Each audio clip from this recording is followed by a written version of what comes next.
Hello, everyone. Welcome to another edition of the It Doesn't Matter podcast. And we've got myself, Stratfax John. We've got Poppy Platano. And we've got the host of the show, the notorious one, Dom. Boo. And we're covering WWF In Your House, number 6. So, Dom, what do we got going on with my choice of In Your House, number 6? In Your House 6, Rage in the Cage. Why did you choose this show right here?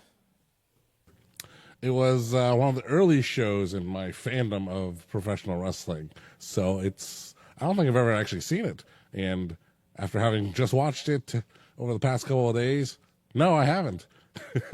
So we'll get into that as we go forward. But it's just a 2-hour show, so we'll see what we can get out of ourselves regarding this 2-hour pay-per-view.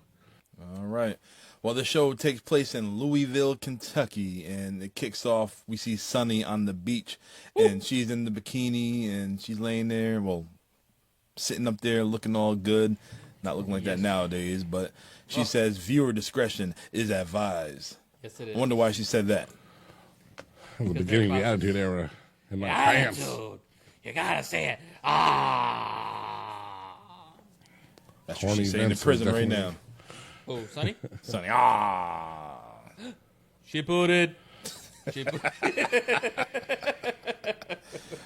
All right. Well, we have a video package featuring Bret the Hitman Hart, your WWF champion, Diesel, and The Undertaker, and they just hyping up this whole little love triangle that they got going on right now. Well, the way that it was going, it almost looked like it was going to be a triple threat if they're going to add Undertaker in it. So I was a little bit confused with the main event. But it made sense towards the end when we knew what was going to happen. But if you're going to show a package like that where you have 3 guys going against each other, you might want to do a triple threat instead of just like a 2-man with the cage. Unless Taker was really interfering with both of them. So it kind of threw me off just a little bit. Not a lot, but just a little bit. All right.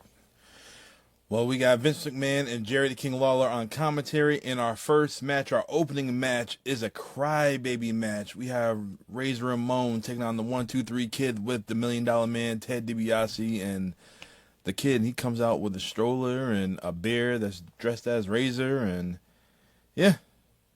How do we get to this match, Strap? Well, one of the most memorable Raw moments is the 1-2-3 Kid pinning Razor Ramon in an early episode of Raw, and they became a tag team over time, and eventually, you know where this is going to go. Someone's going to turn on somebody, and that person was not Tatanka this time. It was the 1-2-3 Kid selling out to the corporation, and this leads to this blow-off feud, you could say. Between these two, it's just weird to see. Razor Ramon, as we say, is a classically bodied pro wrestler, and he's just chucking this 1-2-3 Kid all over the damn place. It's child abuse is what it is. And I do remember trying to watch this pay-per-view like many people did who didn't buy it, all scrambled and nonsense, and I can vividly see just the 1-2-3 Kid's face all covered up in goop and stuff. Unlike the Spice Channel, which had people covered in goop for different reasons. Having been able to watch the match in full, it was well done. It was 2 Click members going at it, so it was a gimmick match for sure, but not too bad. It was pretty interesting. The Kid, he stood toe-to-toe with Razor Ramon. You know, he threw the bear in Razor's face to kick it off. Then Razor threw the toothpick, or flicked the toothpick in Kid's face, and the Kid slapped him. And then, that's when Razor just started, throwing the Kid around. Child abuse right there. But it was pretty interesting. The Kid showed that, he had some skills. He showed some type of charisma. That's the way, he was selling and whatnot. I enjoyed it. It was a good opening match. And, at one point in the match when the $1 Million Man just like threw the baby powder in Razor's face, and then the Kid tried to throw the baby powder in Razor's face as well, and Razor kicked it and to Razor's edge, and boom, Razor's your winner. Yeah. Ted DiBiase walking out with the 1-2-3 Kid. It's like, this is my top guy right here. because Sid disappeared and Tatanka disappeared. It's like, that's all I have left. Damn. Kid. Yeah, by the end of the match, Ted DiBiase is throwing a comically bad hissy fit. And 1-2-3 Kid, he had 2 Razor's edges given to him. Yep. So he gets up, and, he's, punch drunk, right? And it's just like, did I get him? I'm ready for him. What happened? Yeah, Razor gave him the baby bottle, then put the diaper on him, and threw some powder in his face, and then Ted DiBiase's like, look, Kid got the little karate thing going on, and yep. He got up, he had that tantrum. Poor kid. And, also, as the video package showed, 1-2-3 Kid costing Goldust the Intercontinental Championship at the last month's Royal Rumble pay-per-view. He cost Goldust the championship? Yeah.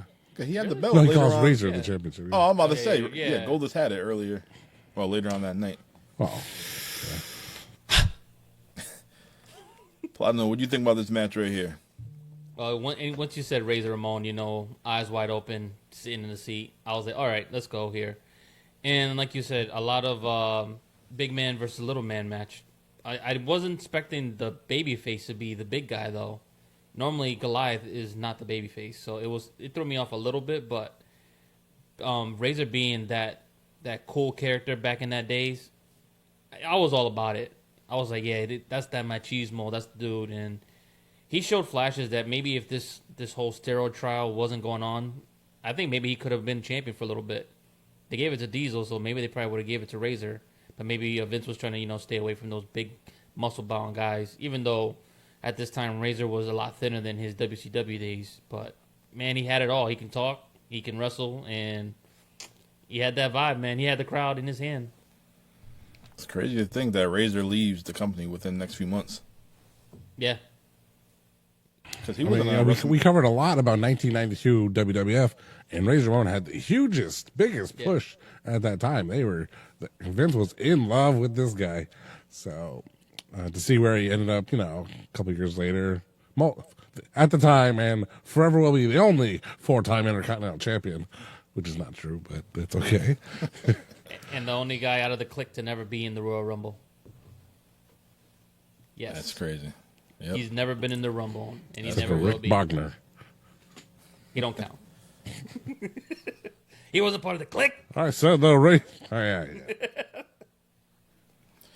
All right. Well, after this, we see Ramon Rejo. How you say his name?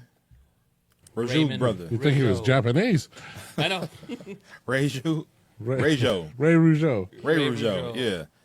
From the Rejo brothers. Rejo, whatever. Say it one more time. Ginseng. All right. Oh, he's backstage with Sonny, and they show footage from earlier in the night that, Jake the Snake, he's back there with, it wasn't Damien, it was that yellow cobra, or yellow snake he had at the time, yellow python. Revelations. Yes. Yeah, and then Sonny was Drunk. afraid of the snake. He wasn't afraid of the other snake that night. Shawn. All right. Yeah, she wasn't afraid of that, but pretty funny. It was. It was pretty funny, though. Man, All right, so our Sonny, next though. match, Sonny back we in have Duke the Dumpster Droese taking on Hearst Helmsley, and he is with Elizabeth Hilden. Platinum, do you know who Elizabeth Hilden is? No. Yes, the I'm heiress to assuming. the Hilden Hotel legacy. Really? No. So it's pretty funny. Usually when Triple H came out with all the other female valets that he had, they never named any of the women. No. Eventually you know about China, you know about Sable, but Elizabeth Hilden, I had to do my research. I'm like, all right, who the hell is she? If they gave her a name. So I looked her up, and she was a penthouse girl. That's what I was thinking next. She was fine. She was beautiful. And she was the 1995 Pet of the Month. Really? Yep. What month? I don't know. Before this, I'm assuming. If it wasn't April, she wasn't a good month. Only reason I say April is my birthday. Yeah, but she was fine. So, Strap, that picture I text you, that was Elizabeth. Where's I my don't know picture? who the hell that was. I'm like, this is random broad. Where's my picture? Am I not allowed? Nope. Oh, For your protection. Elizabeth! Hilton. Elizabeth! I'm coming for you! Yeah, Jerry the King Lawler got a few opportunities to get her on the microphone. Triple H, I seen you. You got lust in your eyes. You kissed her, but she's still my Elizabeth. And everybody else's. All right, I just Macho sent you Man a versus picture 2000 of Triple H. Elizabeth. Let's see your natural reaction on camera.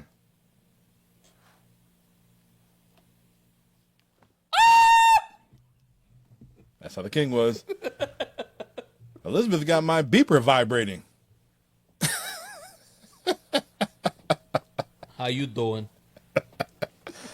Oh, man. All right, so this feud between Duke the Dumpster Droese and Hearst Helmsley, Triple H cut his hair. That was basically it. It began at the first ever free-for-all at the previous month's Rumble. And Duke the Dumpster Droese, you know, at the time I liked him because I didn't know he was a short-term wrestler, long-term wrestler. But I liked him at the time. And, of course, anytime I took out my trash can, I know I was saying Duke Droese's catchphrase. Take out the trash. And, like, you know, he kind of this promo before the match. Man, this guy's a terrible promo. This guy's sucked. It was So, terrible. no wonder he went nowhere. But even doing his finish in the match, it was not right. So Platino and I, we were some sanitation engineers. We never wore that damn getup Duke had on. That shit looked terrible. Nah. It was the 90s. I don't even think in the 90s they was wearing that, brother. Hell no. They always make it to seem like these garbage men have all these stupid looks. It's like, bro, we pretty much have like a regular uniform, wear, you know, decent boots, but This this dude whole had the bodysuit. This dude had the back brace like he was gonna carry up a washer and dryer and shit. He had one of them Under Armour shirts that said Duke in the front. We never had that. That was I like wish- tan color. That was terrible. Oh man. Lord. I used to like this guy too. That's crazy. Never did. Never cared for him. Now I'm a garbage man. Well, sort of. And he had a Hogan weight belt that says sanitation engineer on it. Oh, God. Maybe I need that. I should bring that to work if I find one. That will make it to the IDM pod and IDM pod page. That's right. All You right, got well, a micro brawler. Your next crate. probably. I might Well, make a Duke Funko had- Pop out of that for us. Duke had the opportunity of winning this match. He hit him with the trash compactor, which is like a modified body slam. Yeah. I don't know what you want to call it. And then he got up, went outside the ring, went to go grab the garbage can. He threw the lid, knocked Triple H out. That shit hit him clean. Yeah. He brought the garbage can in, and then the referee, what are you doing? No, you can't do that. Triple H got the lid, cracked him over the head. Whew. And that's it. Hunter Hearst Helmsley is your winner. I gotta say, man, while I'm watching this match, this is like the earlier Triple H compared to what he would become down the road, and I see the potential that everybody says that he had, and it was right there. He had somebody like Duke the Dumpster Droese, and he still got a match out of him, which was very impressive in my opinion. I don't really know too much about Duke, but man, Triple H, he was ahead of his time, and I could see why he was on his way to win the King of the Ring. Unfortunately, with that whole, you know, kiss of death that they had with the current call. But man, this is 95, 96, early. This is like his first year in the E. Trips, you was on your way, brother. You really were, and I gotta give you your props, man. There's certain guys that you just see it from the get-go that just study the game, and you are the game.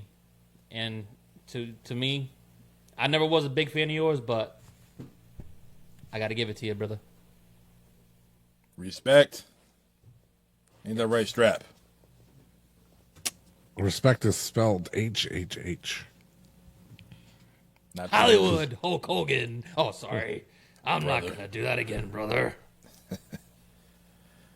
All right. Well, like I said, we are in Louisville, Kentucky, home of Jim Cornette, and we see a video package of Jim Cornette and how his Camp Cornette turned on the big man, 650-pounder Yokozuna. Goddamn. That was a big boy. Whew. 650 pounds. That was all legit or just guesstimated weight? Well, they said 650, but we know that he was pushing up there. So yeah, could have been over. Oof. all that turkey ass. That's a lot of stress on the heart, brother. I get it, you're a gimmick for that, but oof, no bueno.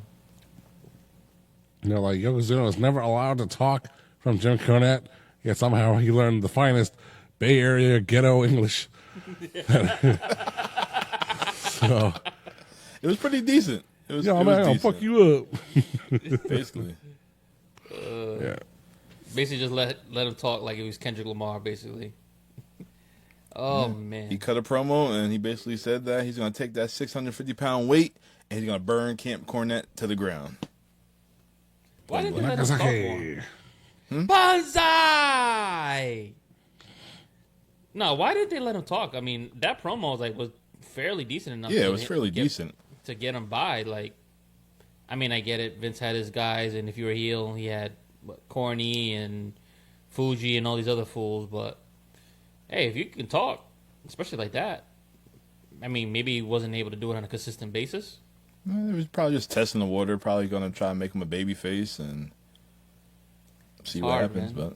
But It's really hard when you see someone's bigger than the other guys, unless that heel's really like a dirty player, like Rick Flair. It's in those days there was more baby faces than heels, so they would have been really hard, in my opinion. But all right. all right, well, our next match, we have the British Bulldog, who's down with Camp Cornette. He's taking on Yokozuna, and I thought this was a very solid match. I was really looking forward to it, but I didn't like the finish.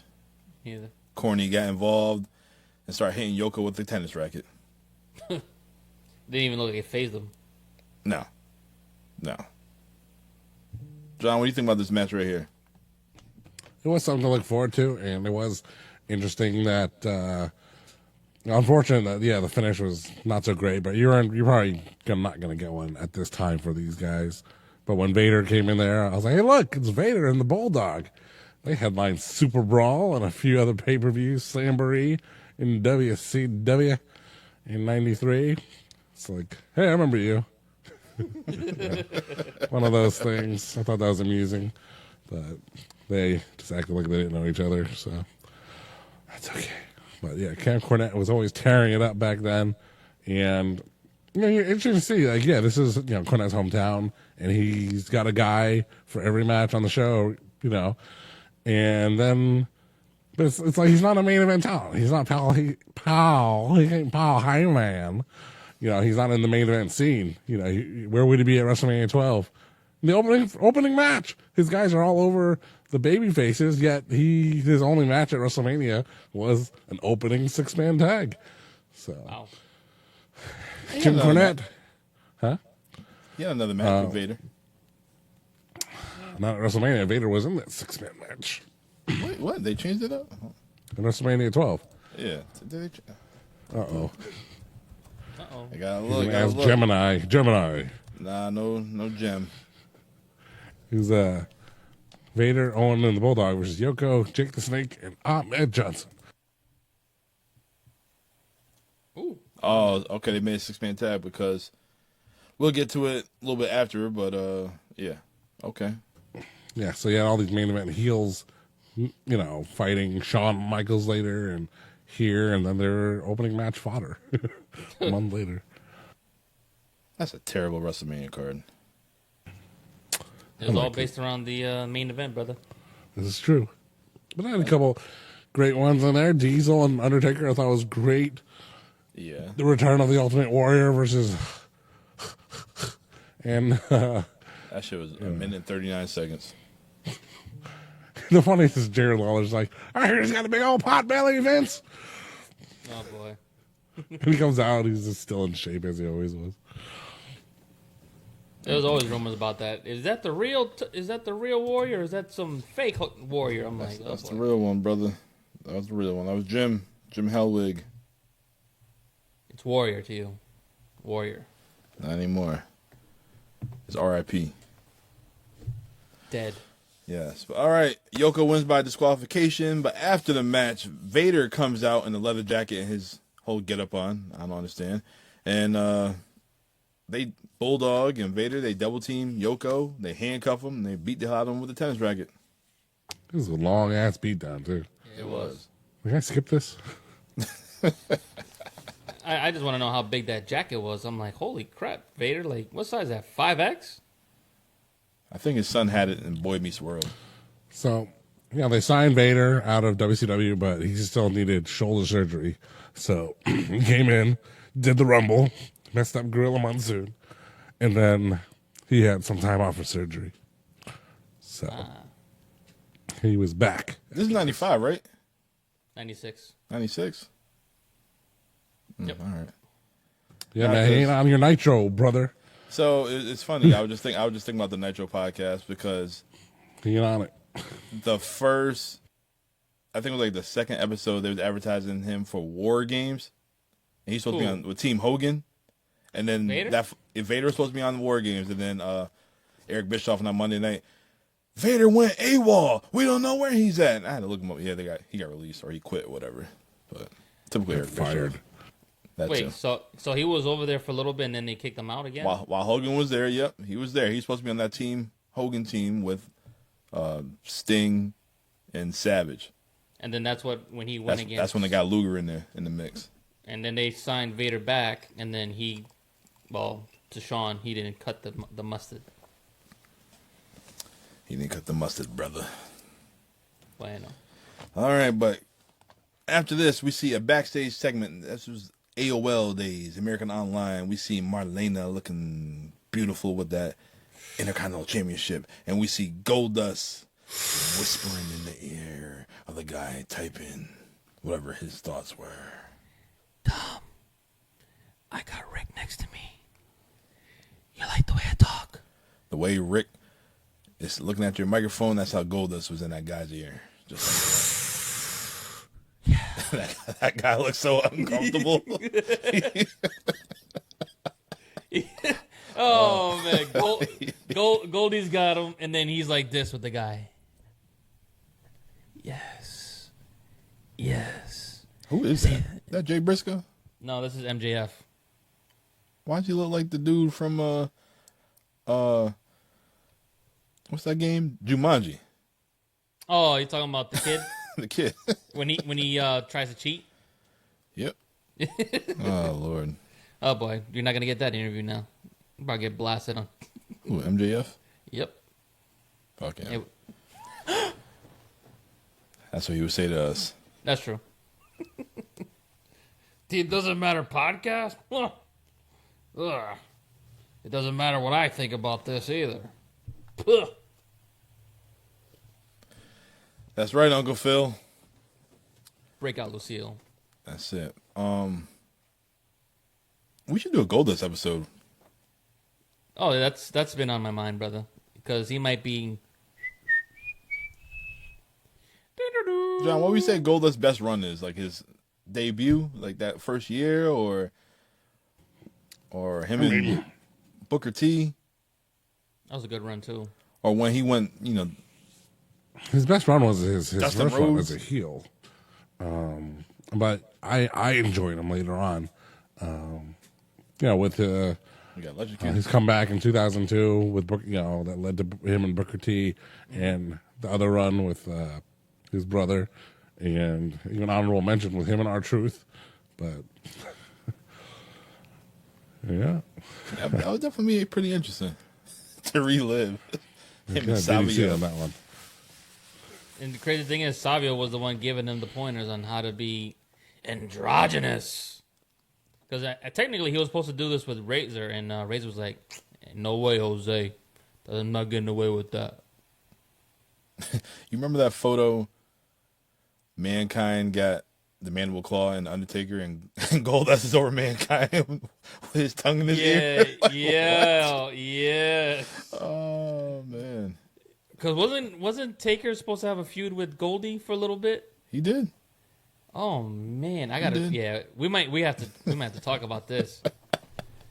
Oh man, Oh man, Dustin, we're gonna be talking about you before you retire, brother, and it's gonna be Gold.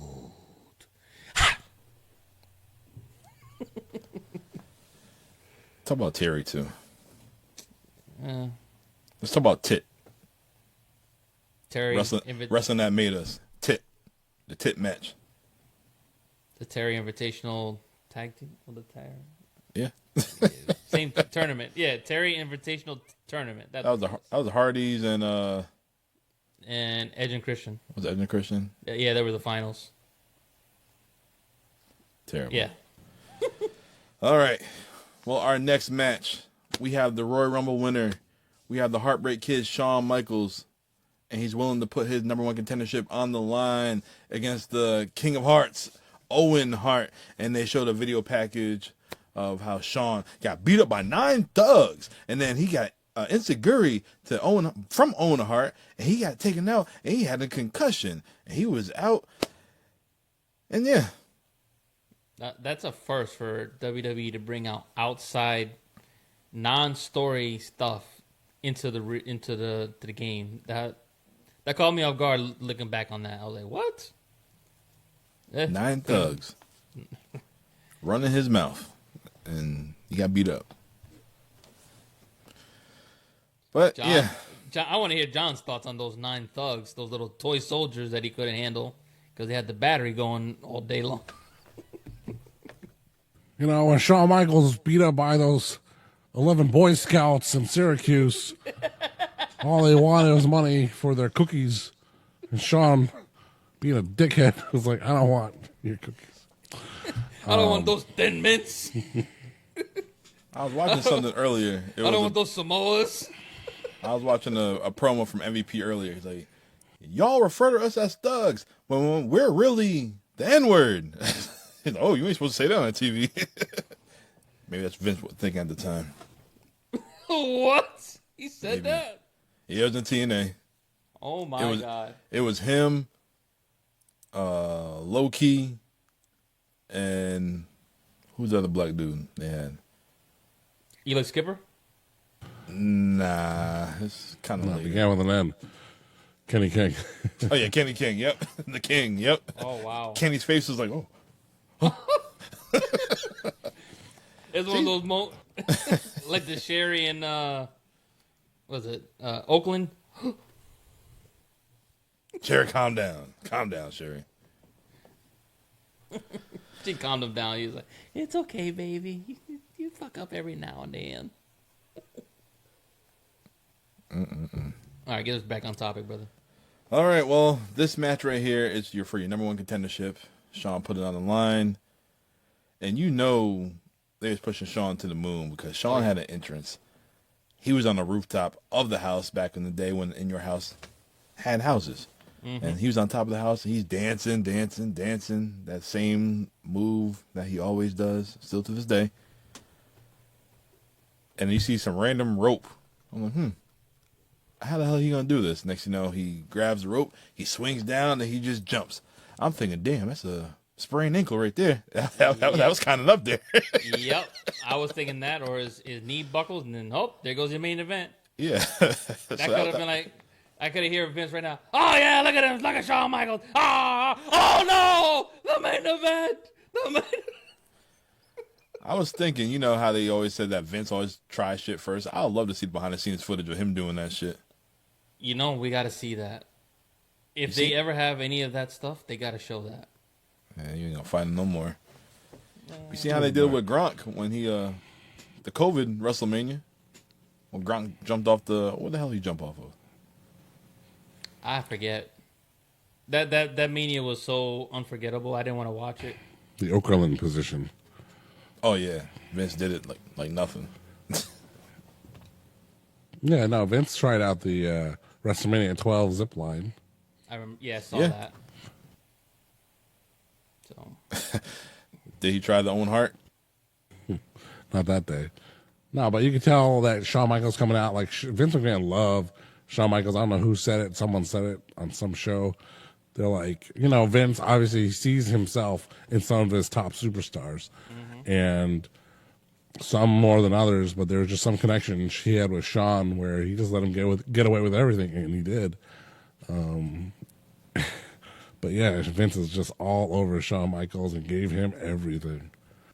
I feel like Shawn reminds him of Shane in a way because he was just a risk taker. He just did whatever he wanted, and he knew at the end of the day his pops was just gonna forgive him. Except Shane, after a while, he's like, I don't like this toy no more. Going back to Shawn, attitude. That's the man. Shane, And I don't know if people can still see it or not, or what have you. They saw more of it back in 2019, but Adam Cole looks so much like a young Shawn Michaels. Yeah. It's insane. So you see Shawn Michaels at this point in his career, like that's fucking Adam Cole now. Except we're not really sure what's going to happen with that guy. So that man is in a downward spiral. I hope he recovers from whatever he's dealing with. Adam Cole? Yeah. and me. Was he hurt again? No, No, he's just had bad luck. yeah, he's not where he should be. He's had a lot like Strap said, he's had a lot of bad luck. And it's not his fault. A lot of it's just injuries, man. Just scary shit that happens. Bad dental work. Need to find another DMD. He'll be all right. Don't worry, he'll be DMDing somebody down the road. Baby. All right, well, this was a good-ass match. One of my type of matches I enjoy. Owen, oh my God. I wish Owen would have won this shit. Yeah. Imagine, give me an hour. Give me an Iron Man match with Bret and Owen for WrestleMania 12. I would have definitely enjoyed that. Wow.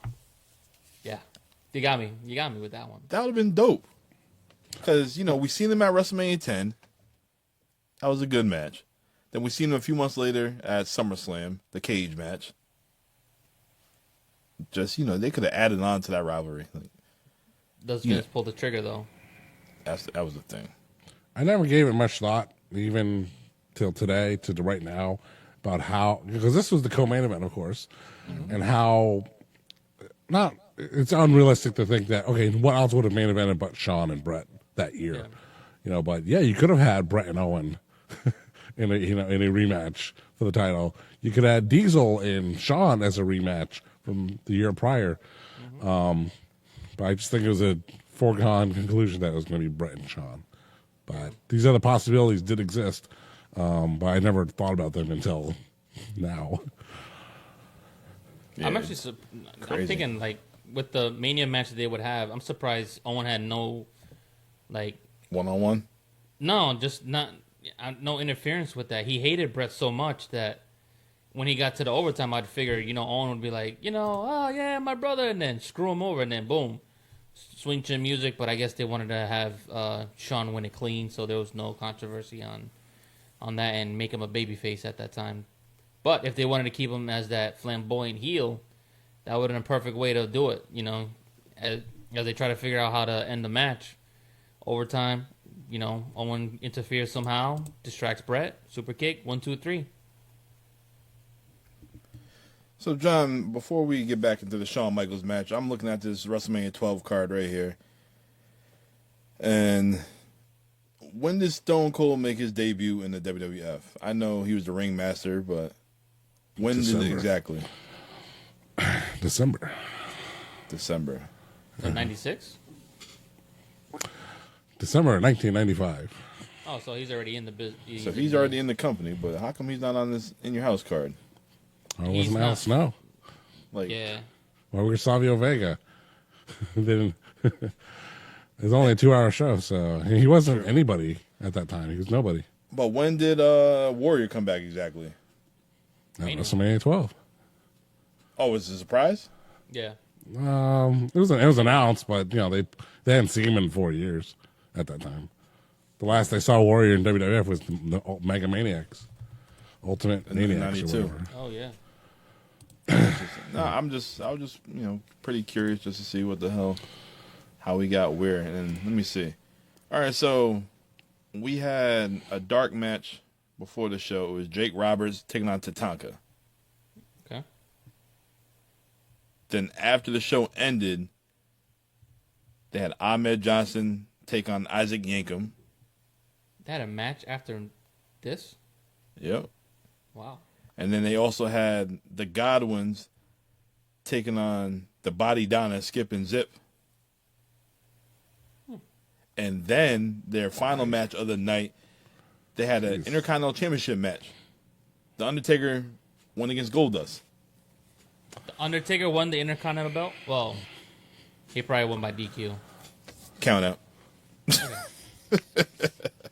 So, I'm like, all right, just looking at this, they could have moved some matches around, and this 2 hour In Your House could have been pretty loaded.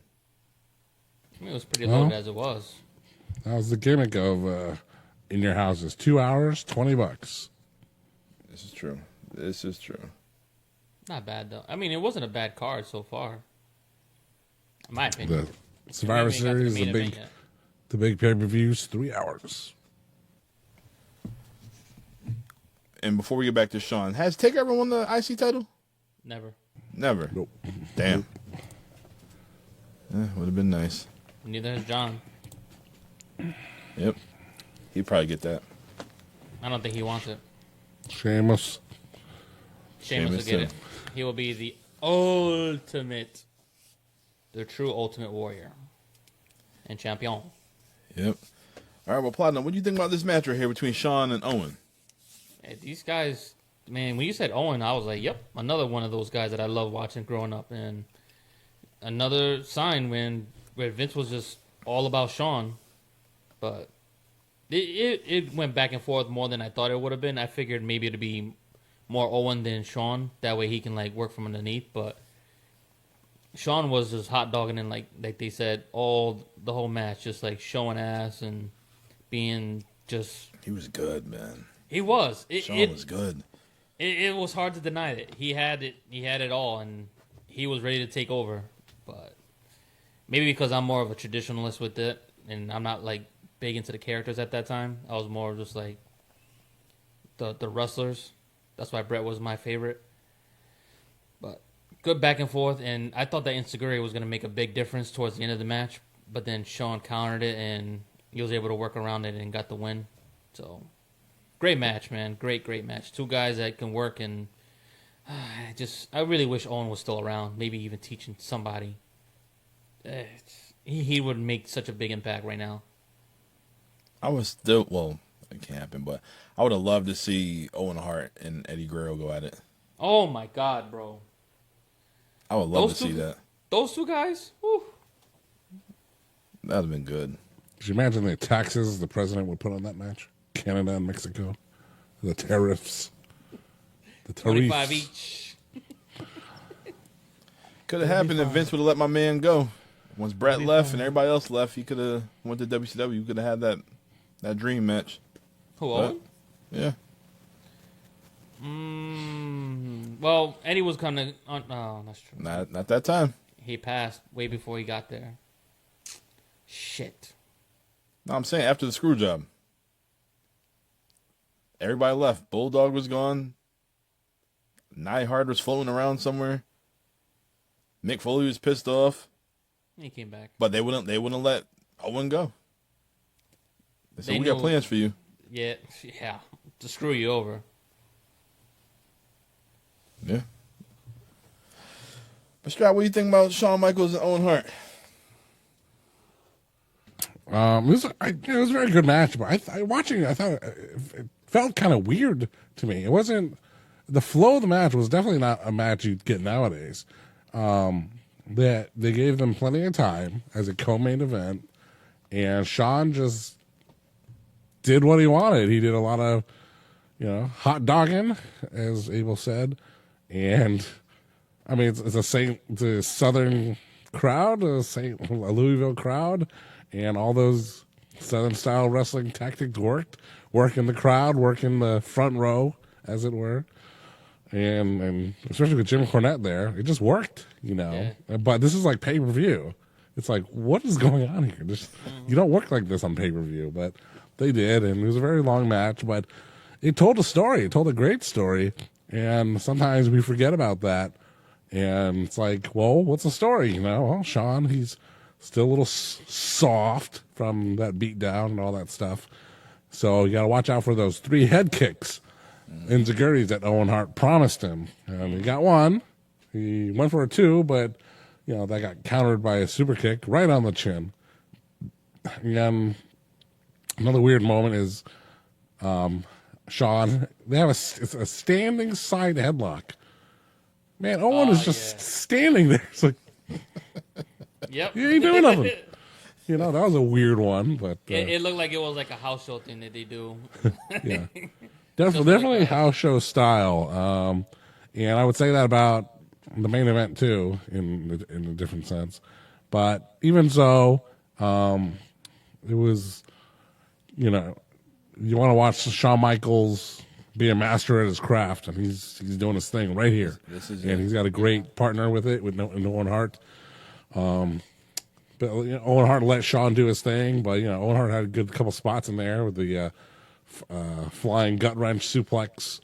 Oh, that was clean. Yeah. Oh my God, that was clean. Yeah. So Owen's absolute pro, and so very good match. This match definitely does matter. So the finish of the match, we see Shawn Michaels going for sweet chin music. He misses. Owen tries to counter, goes for the enziguri. He misses. Shawn tuned. Well, no, he didn't even tune up the band. He just kicked his damn head off. 1, 2, 3. Shawn is your winner. Shawn's going to WrestleMania, and he is going to face the winner of Big Daddy Cool Diesel or the Hitman Bret Hart, which we know is the Hitman Bret Hart. And after that, the place is going nuts. And a little girl with a bad mullet like Shawn comes in the ring, and he's dancing with her and have her on the shoulder. He's flexing, and she's doing that 2-step as well. That was a boy. It probably was. That was a bad cut. That was a bad cut. Oof. All right. Well, after this, we see the Hot Rod, Roddy Piper. He comes out, and he is the president. He's not Jack Tunney, but he's the president at the time of the WWF, and he said he takes his job seriously and that he's going to hold no punches. And he said, Shawn Michaels, you better get ready for WrestleMania because you're going to be facing either Bret the Hitman Hart or Big Daddy Cool Diesel, and they will definitely be a winner. You think he was foreshadowing something? Yeah. That damn Iron Man match? Yeah. That we will have a winner. And then he was talking about Yokozuna being 650 pounds and that him and Vader will fight at WrestleMania. See, that's why I thought that them two had a one-on-one match, but looking at the card and you saying it, I forgot. Probably because they didn't trust Vader being, or Yoko being so heavy, and Vader probably had that bad limb. Shoulder, yeah. Yeah, so that's probably what happened. Yeah, it was probably to protect both of them. Yeah. And then we see the Louisville Lip, Jim Cornette. He comes out, he's all fired up and said Vader's going to take out Yokozuna. And that Piper used to wear a shirt that said no fear. But the only thing that Piper fears is the big man, Vader. And, man, them two going back and forth. Oh, my God. That was a good promo right there. Another reason why Hot Rod was in the main event again, too. Man, he can talk. You didn't have to be the best wrestler in the world, but if you can talk him into the building back in those days, you had him hooked. I mean, he would do anything and everything to piss you off to get you in the building to say, "Yep, I can't wait for him to lose." So, another great promo by Hot Rod and Jim Cornette keeping up with them at that point. Even though Jim was a little bit younger at that time, he wasn't as seasoned as Roddy was. But man, if he had a couple more years in, we might be talking about Jim Cornette and Paulie as greatest managers of all time. But right now, Paulie's way ahead of him. Corny had some good people. He had some good teams. Yeah, he did. The Midnight Express, Camp Cornette, of course. But he never had that main event guy, that tribal chief, the Beast. Nah. And maybe something else. A high chief. Hey. Sir! Corny had Smoky Mountain Wrestling. Well, where did that get him? Come on, man. Corny had the original tribal chief Yokozuna. He did. It's true. So there you go. It is true. 2 world titles, baby. A lot of turkey ass. All right, but your main events, we have the challenger, Big Daddy Cool Diesel. He wasn't so cool because he was getting booed. And he's taking on Bret the Hitman Hart. And this is for the WWF Championship inside a steel cage. And I love this fight. I love it. And we all know, we're all Bret Hart guys. Every single Bret Hart match is completely different. The way he sells. Kevin Nash, Big Daddy Cool Diesel. You see he used, his stature, his size for this damn match. Like, you see when he was just standing in the ring, holding his hands up on the cage like nothing? Dude, I was like... I'm like, damn. How tall is this cage? Is it like 9 feet? Normally those WCW cage? Arn Anderson and Ric Flair? His reach was ridiculous. I was like, oh my God. But I love that, though. It made him look bigger than what he really was. And Bret, like you said, sold like a champion should. Well, a guy his size towards Kev. Love it. I don't think I've ever really seen a really bad Bret Hart match, man. I'm still looking for a really bad one. I have yet to find it. the one with him and Goldberg. Well, that don't count. That's a bad one. That was bad at the ending, but it was probably going to be good. Oh, my God. Fucking super kicked them all the way to the fucking... Kicked that man's head off. Oh, God. What was it, like 1999, 2000, 25 years? He's still mad about it. I never hurt anybody. Okay, Bret, we get it. Jesus Christ. Bill Goldberg. Oh, man. Jesus. Relive our Bret Hart and WCW episode in our archives. That was pretty good. It was pretty interesting. Yeah. But yeah, Bret was good. Diesel was good at this time. Not knowing that he was about to be on his way out as well, too. Yeah, I think he gave his notice right around Mania. Once he found out. Was it Mania his last match? Mania 12?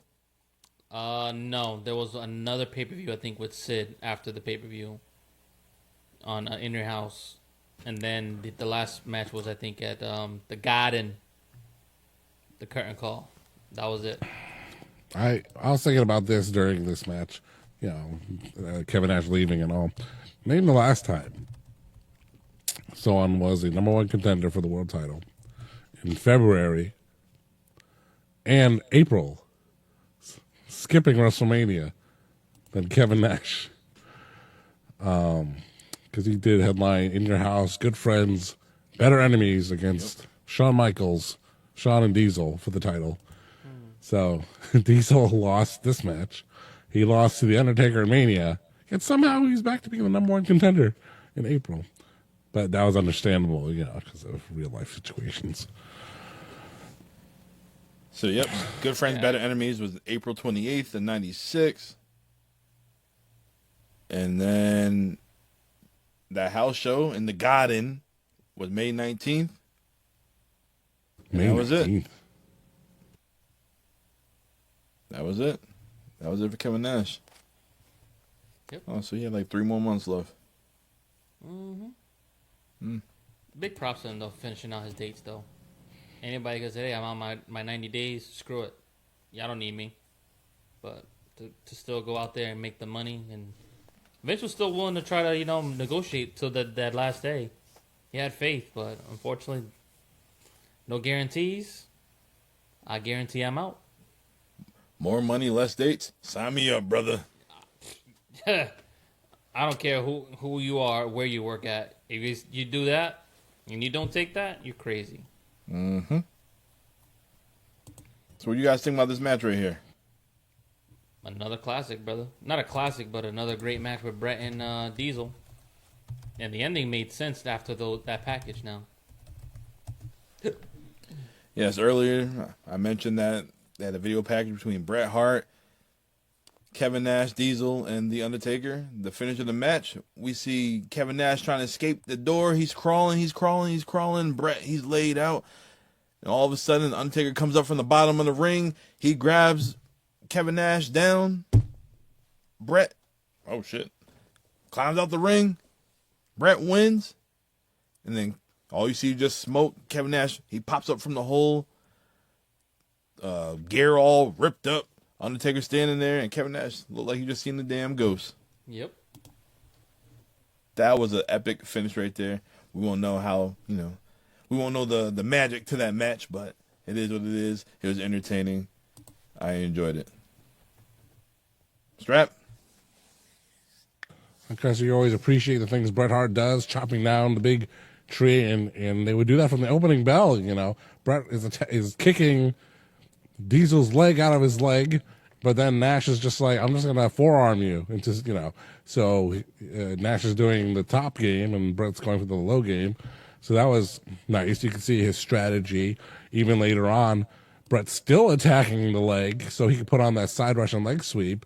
And Bret Hart, much like Hulk Hogan, is number one babyface, perennial cheater, always grabbing the tights to put on that sharpshooter. If you ever see it, he's always cheating when he puts on that sharpshooter. Illegal use of the tights or the pants, the knee pad, if you will. But so I'm watching it, and I just pause it at a certain point. I'm eating or whatever I'm doing. Just pause it, and I do something. And then when I unpause it, he opened there's the finish. And then I kind of forget what happened. I was like, hey, that's it? Shit. What happened?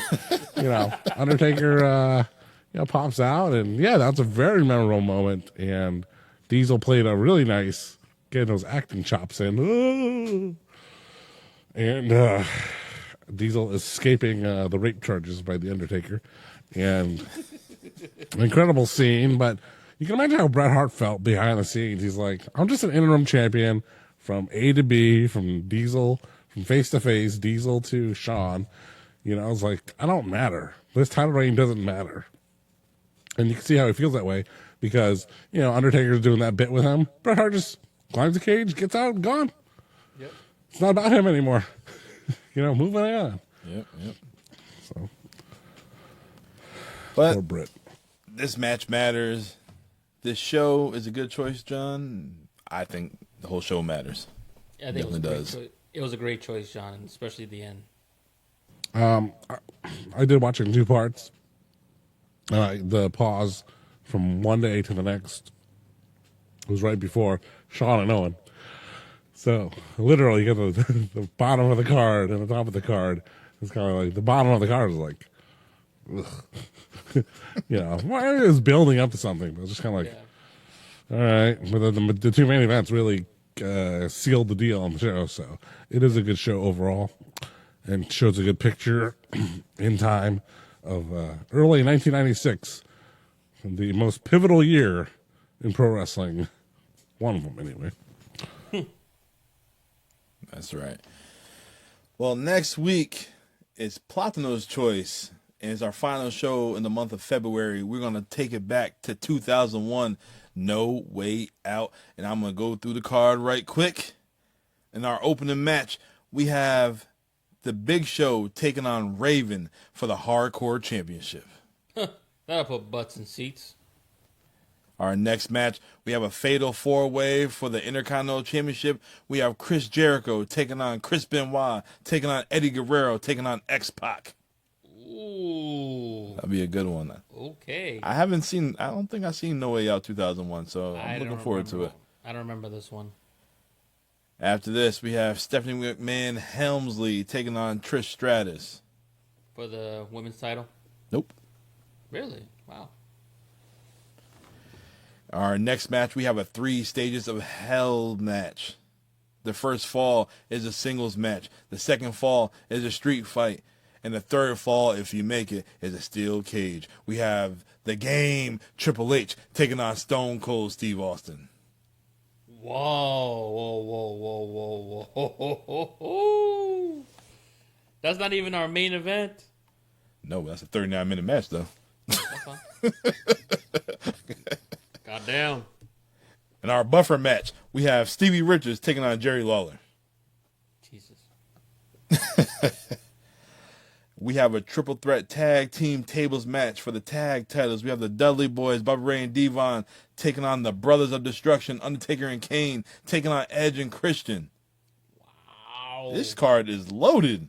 Holy.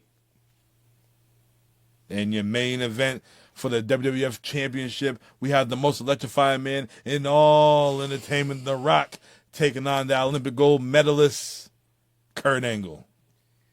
This card is loaded. Wow. Wow. This is how we close out the month of February because March is approaching. Even though WrestleMania might be late, it's WrestleMania season. And I can't wait for this one. Yes, they are. Yes, we are, baby. Because, you know, we're going to be yeeting all the way to Mania. Yes. We're going to be eating through some bloodline talk.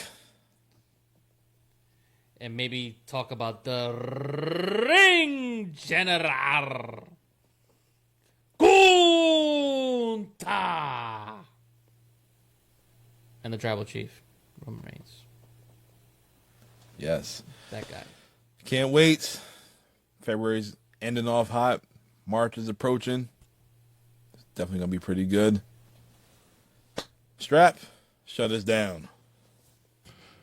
Well, even though it seems so not too far along of my choice of whatever the last show I picked, but this show, I'm glad we picked it. We made the fans happy. We made the people happy. We made the hosts happy. We just want to be happy. We want to be healthy.